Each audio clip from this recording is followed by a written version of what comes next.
morning, class of 319, and today on San Diego Science, we will be discussing human rights on medical research. A victim of this tragic miscommunication is none other than the famous Henrietta Lacks.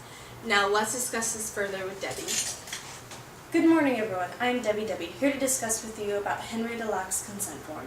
The issue at hand was her signing permission to perform any operative procedures that may deem necessary in the proper surgical care, giving Dr. T. Linda permission to take part of her cancer as a sample for Dr. Gray's research to create immortal cells.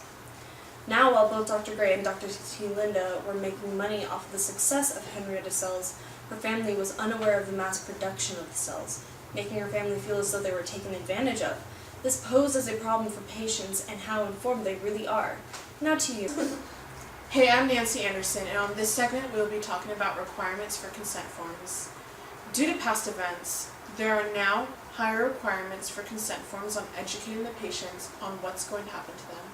Some basic requirements for the consent forms are a statement that the study involves research, an explanation of the purpose of the research, a description of the procedures to be followed, another description of any foreseeable risks or discomfort to the subjects, and a statement of how the patient's information will be kept confidential. Back to you, Melanie. Stay tuned for our next discussion after the break. Breaking news! New studies have shown that cloning is now possible, but it doesn't always work. The clone won't be exactly as the original.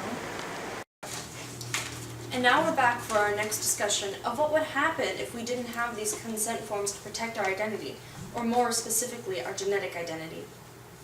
Henrietta Lacks can be compared to a movie called Gattaca. In Gattaca, it was a normality to give your DNA and genetic information to the public. There was no choice if you didn't want to or not.